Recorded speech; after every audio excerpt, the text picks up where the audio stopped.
Now at 9, we have updates in the Delphi murder case. What new requests Richard Allen is making.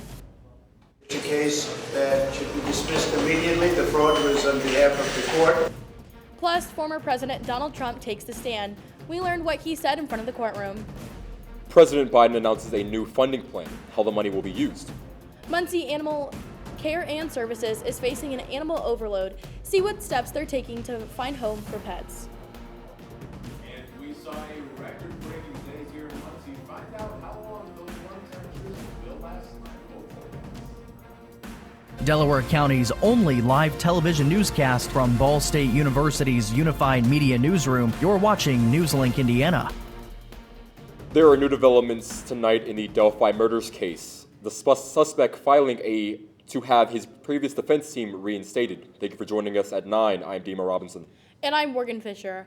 Online court records are showing that suspect Richard Allen's previous team resigned from a hearing last month in Fort Wayne and then asked to be reinstated. The judge recently appointed 2 new attorneys to represent him. Allen is also requesting a new judge to be appointed to the case. Allen County Judge Fran Gull has been serving as special judge because the judge in Carroll County recused himself. The trial is set to begin in October of next year. Former President Donald Trump took the stand today in defense of his civil fraud trial. Trump and his company have been accused of claiming Trump-owned properties to have higher value than their true worth to get more favorable loan terms and insurance policies. Laura Geary has more. Even before the gavel fell in former President Donald Trump's New York civil fraud trial Monday, the tone was set. I am certain that he will engage in name-calling and taunts and race baiting. These are political operatives that I'm going to be dealing with right now. You have a racist attorney general who made some terrible statements. Once media cameras left the courtroom and Trump took the stand, it didn't take long for questioning to get heated as Trump was pressed to defend his organization's financial dealings, including how it evaluated the worth of his expansive real estate portfolio. Amid several argumentative exchanges, the judge directed the former president to keep his answers concise. Reporters inside the courtroom say Trump called the attorney general names several times and the trial a political witch hunt. At one point, the judge told the Trump defense team, "If you can't control him, I will." As adversarial answers mounted, the judge threatened to remove the former president from the witness stand. And if he did, he'd draw every negative inference that he could from Trump's behavior. This case is especially personal for Trump because it questions his closely guarded reputation as a real estate billionaire. He spoke to reporters moments after wrapping his testimony. It's a case that should be dismissed immediately. The fraud was on behalf of the court. The only thing that matters are the facts and the numbers. And numbers, my friends, don't lie. I'm Laura Aguirre reporting. James hopes to stop Trump from finalizing future deals in New York and dissolve his companies. Without a jury, the judge will have to make the final decision in the ruling in this case. Now turn it over to your weather forecast. Oliver?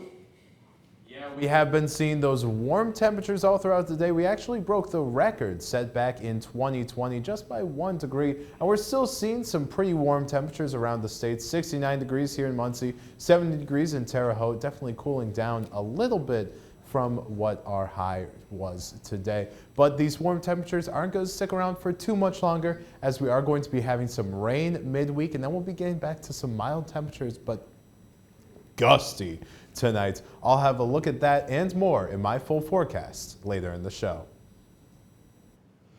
Thanks, Oliver. As the war in the Mideast rages onward, the number of casualties are also escalating. Dozens of deaths were reported in central Gaza Strip refugee camp over the weekend, according to local hospital officials. John Lawrence reports. The Israeli attacks on Gaza have claimed more than 9,700 lives over the past few weeks, according to the Palestinian Ministry of Health. We turned on the torch, and my siblings were alive, but I did not find my father. I finally found him next to me. I moved him. I moved his hands. I moved his face. He did not respond. The war between Israel and Hamas started last month after a Hamas attack killed around 1,400 Israelis. Hamas needs to be eliminated. Hamas, working with Iran, has been plotting and planning for months, if not over a year, to invade Israel. And Israel has a right to defend themselves. On Sunday, the Israeli military said its soldiers have made it to locations along the Gaza coast in line with the expansion of its ground operations. We're working very hard to make sure that the conflict in Gaza does not escalate, does not spread to other places. During a whirlwind diplomacy trip in the Mideast, Secretary of State Antony Blinken made an unannounced visit to Iraq Sunday where he refused to support a ceasefire, instead opting for a, quote, humanitarian pause, even though calls for a truce are increasing. Some who are against a ceasefire argue that it will help Hamas. However, I feel that in that argument they are inherently dismissing the death, in fact, even endorsing and justifying the death of thousands of civilians. I'm John Lawrence reporting. According to the U.S. military, a ballistic missile submarine has arrived in the Mideast in what a message of deterrence, according toward regional adversaries. Today, President Biden will announce more than $16 billion in funding to improve Amtrak's Northeast Corridor rail line, which connects cities including Washington, New York, and Boston. The money will fund 24 projects, including repairing aging bridges and tunnels, with most of the money being used for the underwater tunnels connecting New York and New Jersey, which includes the Gateway Hudson River Tunnel. Amtrak CEO has said a failure of that tunnel would cause a, quote, meltdown.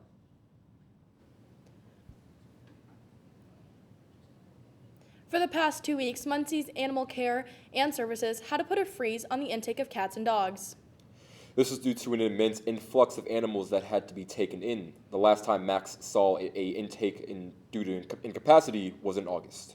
Max has thankfully seen a decline in influx due to their adoption special this past weekend. They are continuing their adoption special and up to including November 11th, where dogs were $20 and cats are $10. Max will hold another adoption special on December 9th and the 16th. Coming up, an ad ripped from the Washington Post about menthol in cigarettes and flavored cigars. Find out why. And learn more about the Earth being created from an ancient planet. You know, on Election Day, you want the results as soon as the polls close. That's why NewsLink Indiana is your source for this year's 2023 city elections. Our team will be live on the ground and at the polls, getting you the most accurate and up-to-the-minute information. So be sure to tune in Tuesday, November 7th at 9 as we bring you live election results. That's right here on the NewsLink Indiana Facebook page.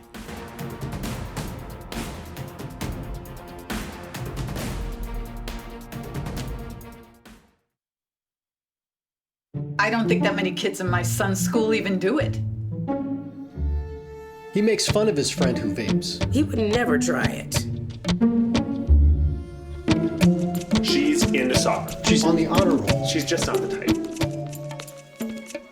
No way. No way. No way. No way, my kid would never vape. Get your head out of the cloud. Today, nearly 8,000 kids will start vaping. Maybe even yours. Learn about the dangers at talkaboutvaping.org.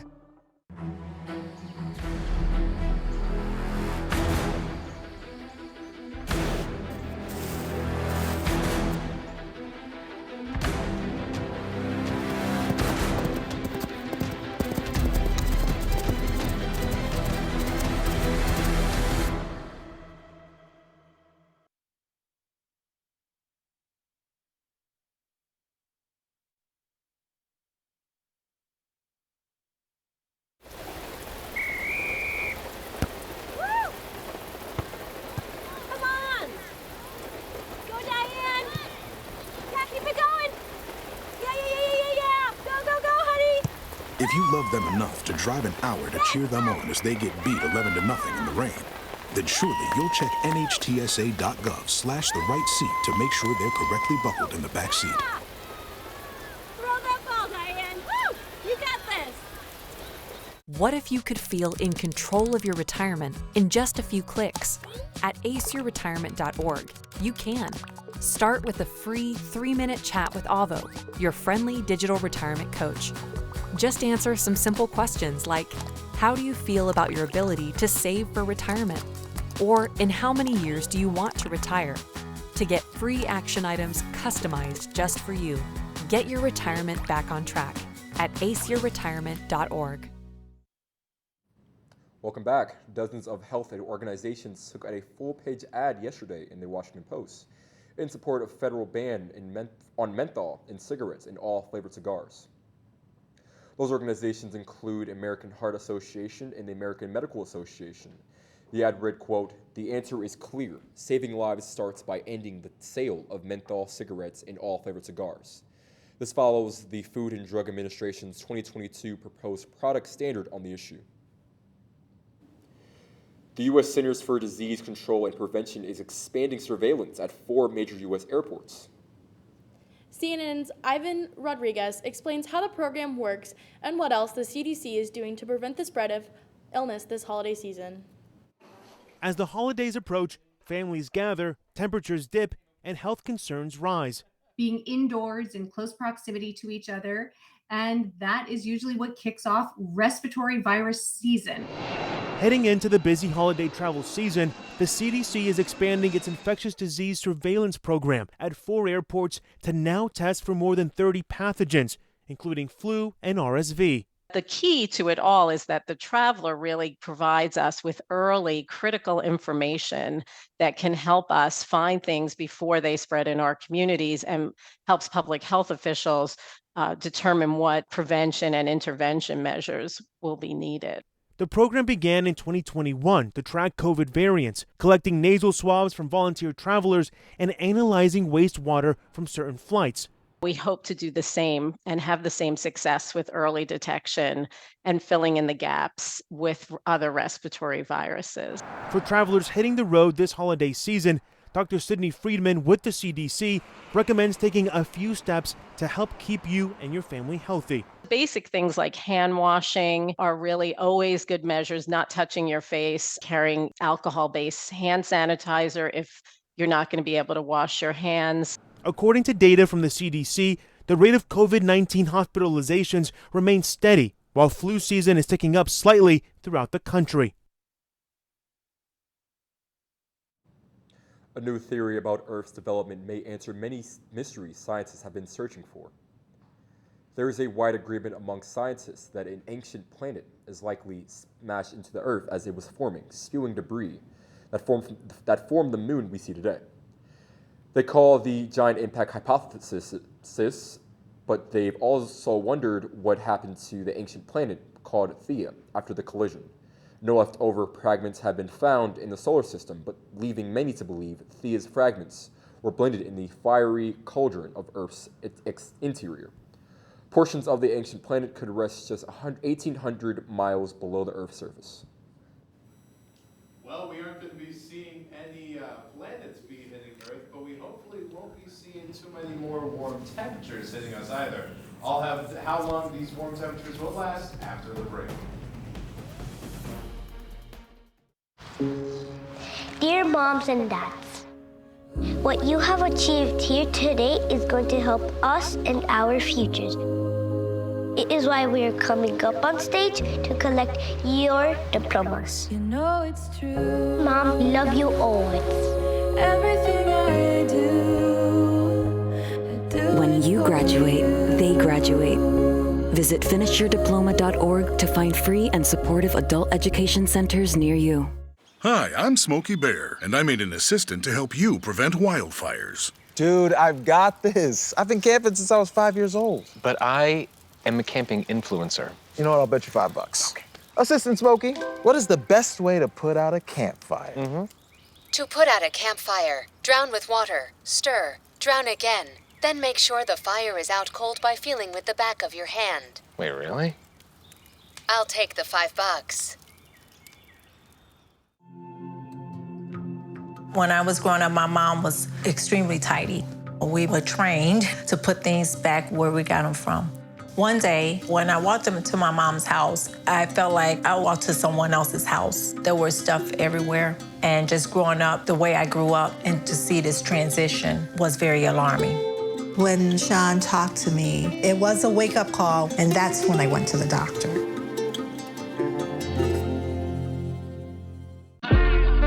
In the society that we were brought up in, it's very hard on little black boys. You have to navigate feelings and emotions so the world don't get you. Sometimes when I cry, I won't know how I'm feeling or why I'm crying. I just grew up never feeling like it was okay to cry. Yeah. And so he really forced me to have to reconnect with the kid that didn't get to cry. That's beautiful. We don't cry.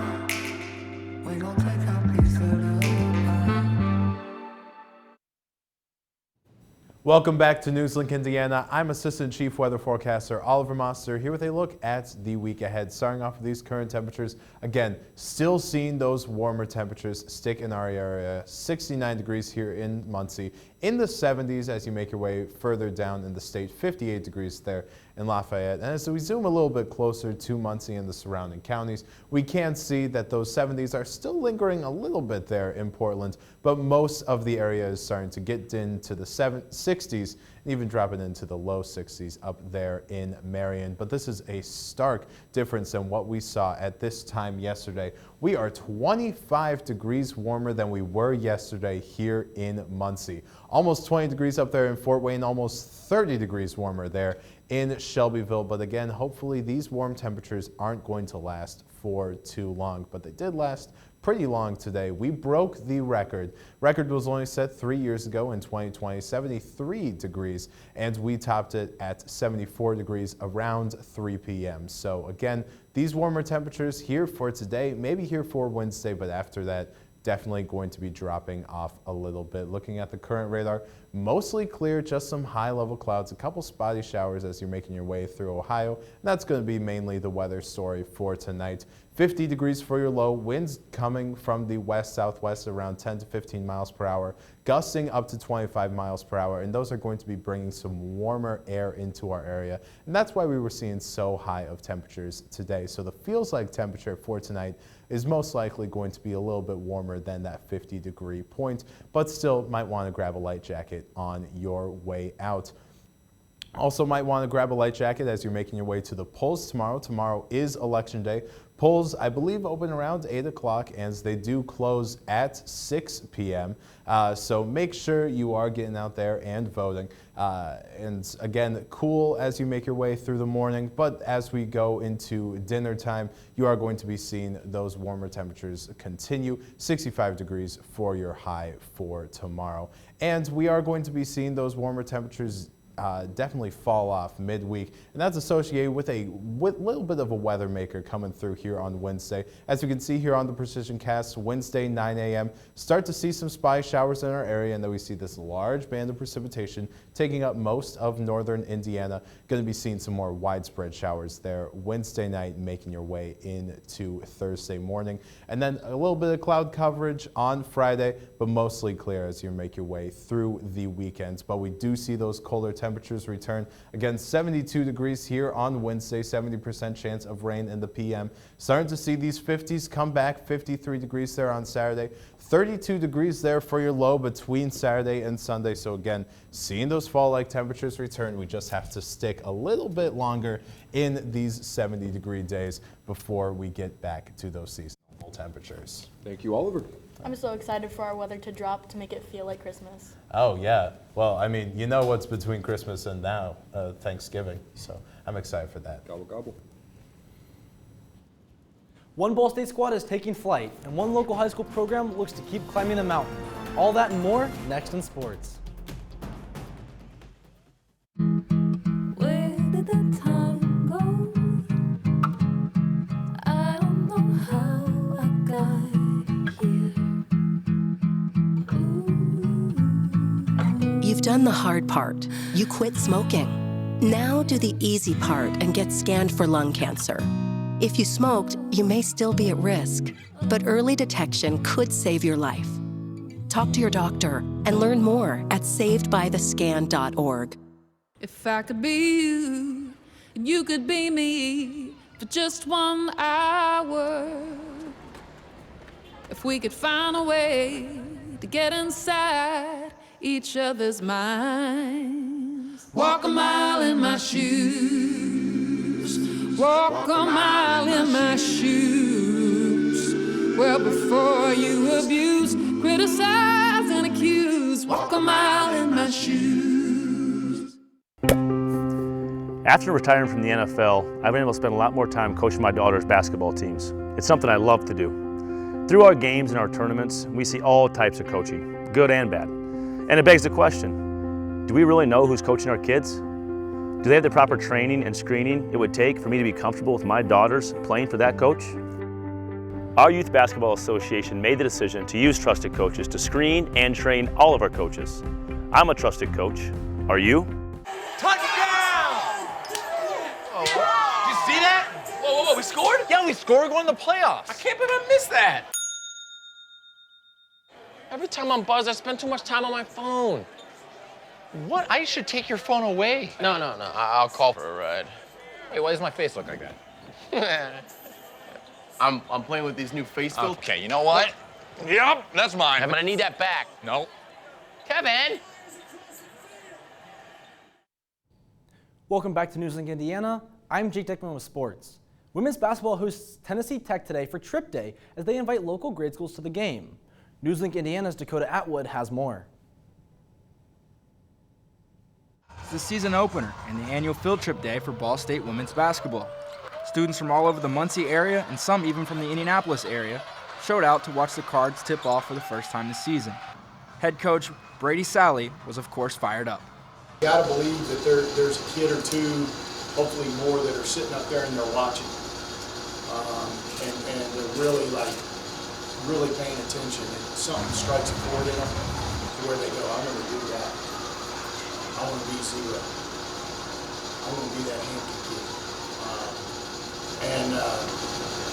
And you know, we gotta hope that that's what comes out of working. With kids comes noise, lots of noise. And for one Delaware County teacher, the experience was amazing. It's so exciting, it's crazy. The kids love coming here. We have a blast. We look forward to it every single year. Even with all the excitement, there was still a game to be played. And with the suffocating defense and high-efficiency scoring from the field, the Cardinals came out on top 97-64. After the contest, players took to the stands to meet some of their biggest fans. I actually went to one of the elementary schools and made connections with them, so it was cool to see them out in the crowd and just hear them and cheering for us. So it's very fun and memorable. Cards are now 1-0 to start off their season and are set to face off Troy this Saturday on the road. In Muncie, Dakota Atwood, NewsLink, Indiana. Here at Ball State is fighting for new members. The Ball State Martial Arts Club is a group dedicated to expanding knowledge and recognition of various forms of martial arts. Martial arts are organized systems and traditions of combat practiced for a number of reasons, such as self-defense. Martial arts promotes physical, mental, and spiritual development, along with improving discipline and self-confidence. These reasons and more are why Club President Akimi Kerr views martial arts as one of her favorite things to do. My favorite thing about martial arts is actually getting to teach people it. I've been doing it since I was 5, so that's probably around 16 years. So I really like teaching people how to protect themselves, how to do self-defense. And I also really like teaching them how to compete as well, because it opens up different windows for them. They get to do different types of katas, and they get to do different types of techniques that they usually don't get to do. Yep. The group meets every Monday and Wednesday from 6 to 7 in the Rec Center room 213. They are looking for new members and encourage anyone to come out and join. Coming off one of the more successful seasons in program history, Wapahani boys basketball looks to do it all again this year with the winter season right around the corner. NewsLink Indiana's Ryan Saraki makes his way to a workout to learn more about the squad's quest to return to Indiana high school basketball's biggest stage. Basketball is not a sport, but a culture for the Wapahani Raiders and head coach Matt Luce, who is entering his 17th season. After a trip to semi-state last year and an off-season full of preparation, the 2A powerhouse is ready to find its way back. We've been lifting and playing and working out since August, since school started. We like to think we've been preparing for this for the last, since our last defeat at the semi-state, or even this summer when we've been working together. That loss to Lewis Cass last March marked the end of a historic 25-game winning streak, as well as the final high school game for 6 Wapahani seniors, 3 of which saw significant minutes. Senior Isaac Andrews, the Raiders' leading scorer last season, is ready to take on a larger leadership role. I really think communication is just a big thing for me. I mean, I've always been the most vocal, so this year I'm really looking to step into a bigger communication, telling people where to go, what to do, that kind of thing that you need a point guard to do at the next level. I think you'll see Isaac take more control. I think Isaac will do what he did last year and make the guys around him better. One teammate that looks forward to playing alongside Andrews is sophomore guard Camden Bell. Bell believes the offseason workouts will be an advantage for the team once the season officially tips off. It helps us, bond as a team, and not all the teams are out there running and lifting and pushing themselves, and it just really helps us, be mentally tough and come together as a team. The Raiders' 2023-24 campaign will begin on November 21st against Muncie Central.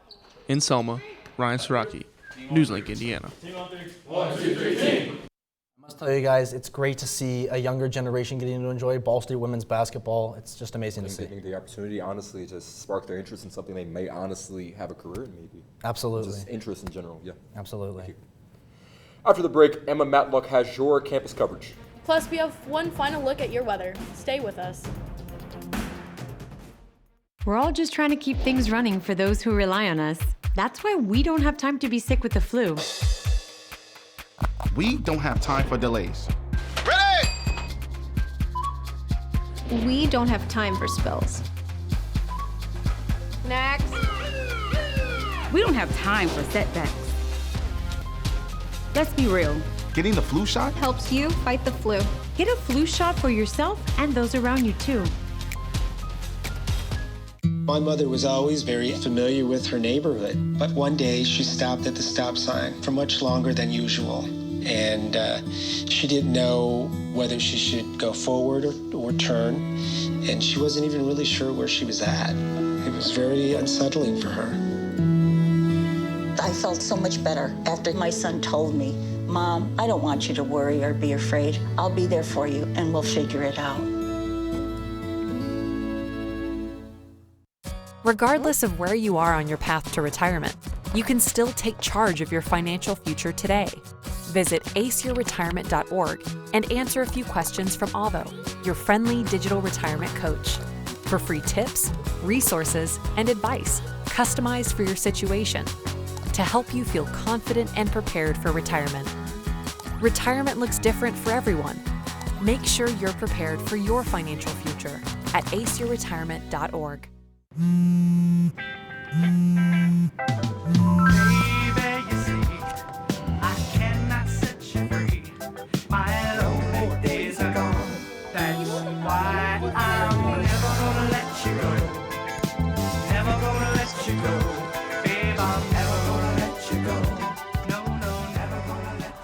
Here you go.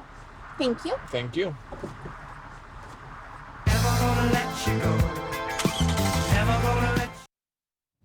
Welcome back to NewsLink Indiana. My name is Emma Matlock, and this is your campus coverage.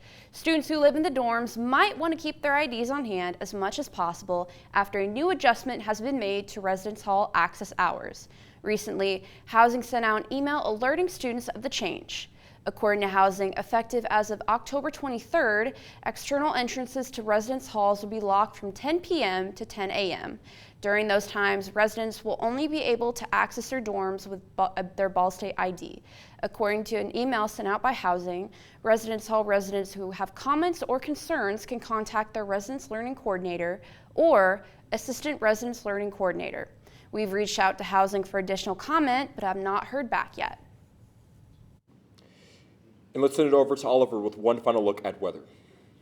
And again, we saw that record-breaking day today, and we aren't going to be seeing too many more 70s here in the forecast besides there on Wednesday. 70% chance of rain, though, in the evening hours. That continues a little bit into Thursday, but dropping back down into those lower 50s as we make our way into next week. And look at that in between Saturday, Sunday, 32 degrees for your low, so getting pretty close to the freezing mark after, again, a record-breaking day here in Muncie, topping that record that we made back in 2020 by 1 degree. That's all tonight for NewsLink Indiana. Be sure to join us again tomorrow night at 9, streaming live on the NewsLink Indiana Facebook page.